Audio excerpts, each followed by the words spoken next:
Eccoci insieme anche oggi. Quella che raccontiamo secondo me è proprio una bella storia. Abbiamo con noi Franco Lorenzon, che è il neopresidente del Fondo Solidarietà Veneto, Fondo Pensione, così si legge nel logo. Insomma, parliamo di pensione integrativa, pensione complementare oggi. Ma magari poi Franco Lorenzon ci spiega anche come si è passati dalla pensione aggiuntiva a quella integrativa, oggi alla complementare, perché lui stesso dice, insomma, il lessico tal qualcosa vuol dire.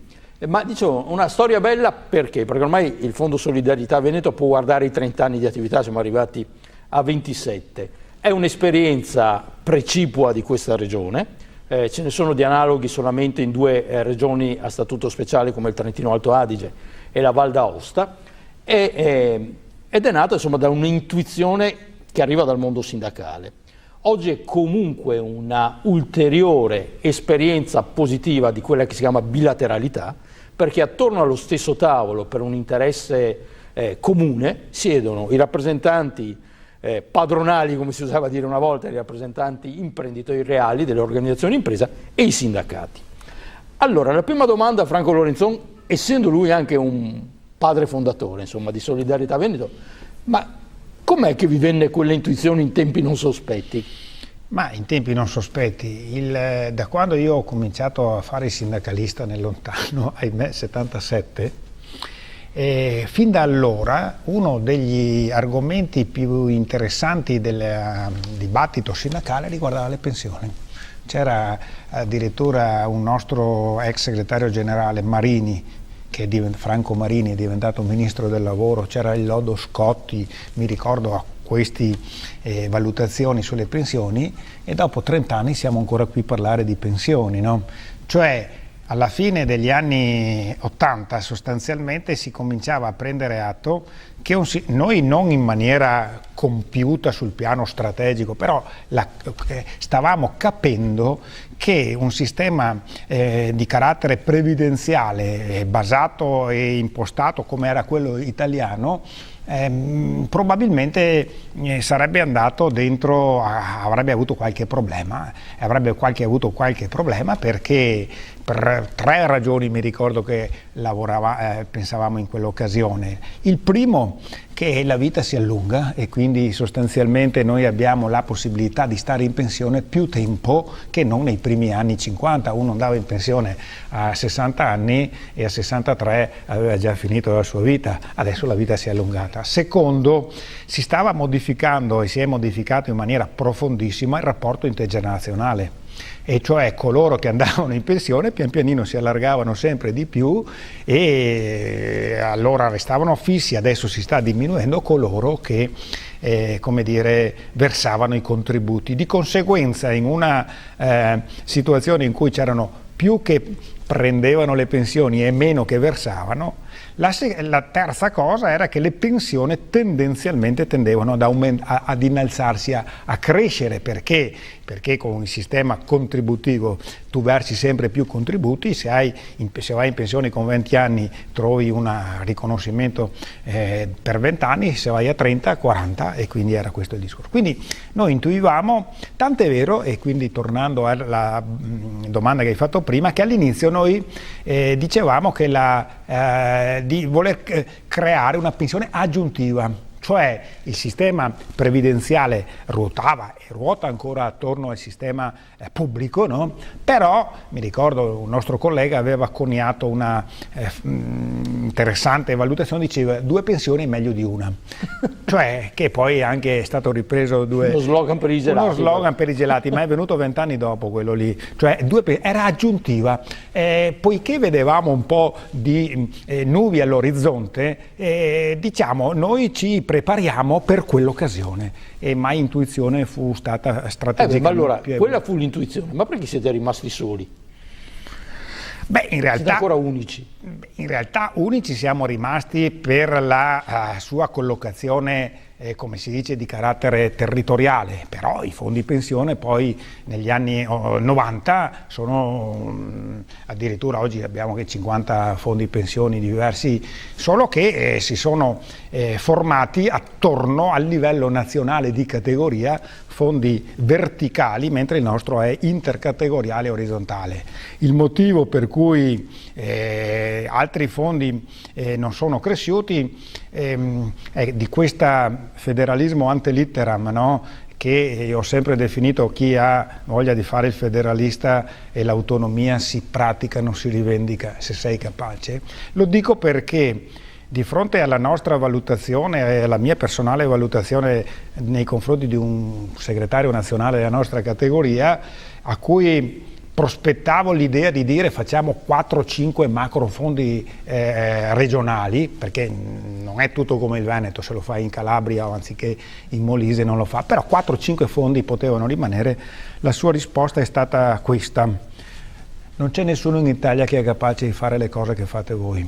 Questo è un motivo magari di orgoglio, però è un motivo che rende più problematico una capacità di trasformare una intuizione in un qualcosa di concretamente praticabile, perché non basta avere le intuizioni, occorre trovare i modi e le forme concrete con cui questa si realizza e trova delle risposte, perché è presto il passaggio da una bella idea a una brutta pratica. Allora, 6 minuti li abbiamo dedicati al passato, so che a lei piace parlare del presente e anche del futuro, altrettanti adesso li dedichiamo alle prospettive. Avendo avuto la bella avventura, insomma, di conoscere, devo dire, Solidarietà Veneto quasi agli albori, ricordo che all'epoca uno dei problemi era convincere i lavoratori della utilità, o meglio ancora forse della indispensabilità della previdenza complementare. Oggi le cose sono cambiate. Ma se dovessi fare un'espressione un po' pesante, direi che oggi assistiamo al fallimento della previdenza complementare, perché se dopo 27 anni il 24%, o meglio giriamo il discorso, il 70-75% degli italiani ancora non ce l'ha, vuol dire che il risultato non è stato dei più entusiasmanti, e perché ovviamente questo è un problema di informazione, di coinvolgimento. Mi piace dire una cosa, che tutta la mia esperienza sindacale, probabilmente il 1990, il primo anno in cui abbiamo toccato con mano il fatto che 5.000 persone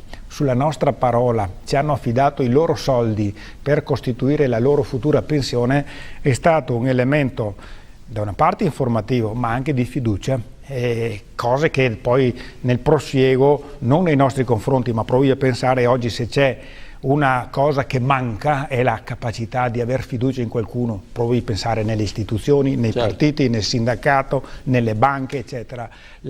Il crollo della fiducia. In quell'occasione noi abbiamo toccato con mano la fiducia, e quindi dopo tutto questo periodo e la fiducia ci ha consentito anche di cambiare alcuni elementi di carattere proprio culturale. Ne dico uno per tutti: noi abbiamo modificato in quell'occasione, senza che nessuno ci desse una mano, l'idea che avevamo del TFR.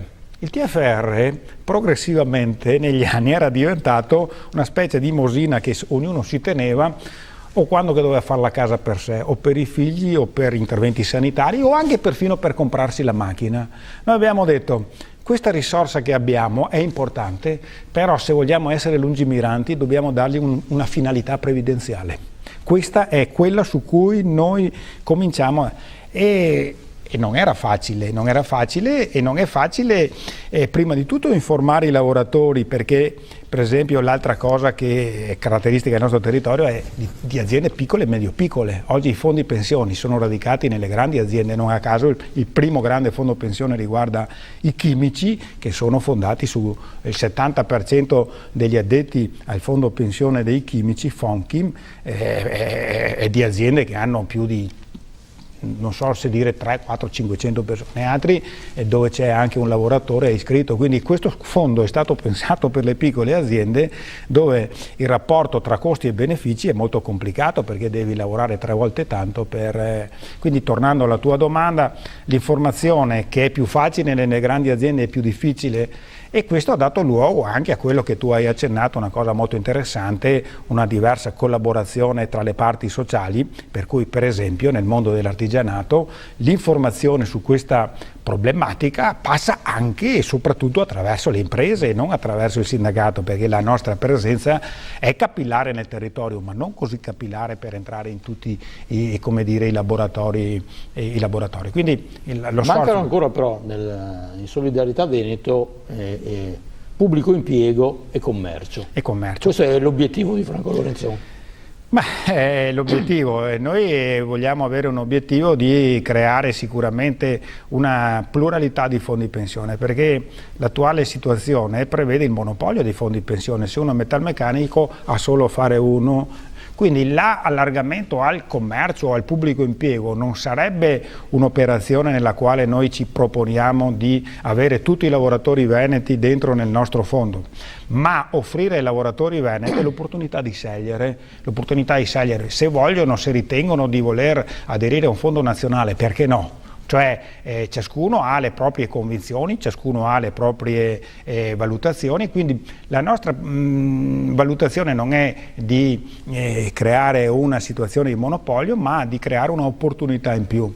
So che la Regione Veneto, nella fattispecie l'assessore Donanzan su questa cosa, però bisogna che ci sia, dobbiamo, come dire, creare condizioni, perché la contrattazione nel settore pubblico è un po' più complicatina, e bisogna che il settore pubblico, anche di parte sindacale, ritenga che questo sia, cioè questa qui non può essere imposta per legge, è una volontà autonoma, e a tutt'oggi noi sappiamo che anche in varie frange del mondo del lavoro, dei sindacati, qualcuno considera ancora la previdenza complementare una cosa da non farsi, perché ritengono che tutto debba essere ricompreso nel settore pubblico dell'INPS.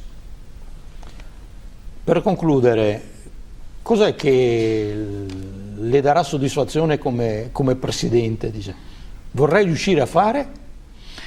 Ma sotto questo profilo non è che ci sono obiettivi personali particolari, niente, se diciamo una battuta solo, se gli attuali 53.000 addetti dovessero nell'arco della mia presidenza raddoppiare, sarebbe, e abbiamo qualche buona sensazione, perché la precedente presidenza e il Presidente del Consiglio e le parti sociali hanno fatto del lavoro che ci consente probabilmente nel mondo artigiano di creare condizioni per un allargamento significativo. Finora è stato sempre complicato, però attraverso un sistema contrattuale simile al silenzio assenso, ma che come dire, lascia libero i lavoratori, ma che mette a disposizione delle risorse, sono previste per il prossimo anno. Quindi diciamo che decine di migliaia di nuovi iscritti possono essere, quindi andare verso il consolidamento di un fondo che non può rimanere così piccolo, questo sì.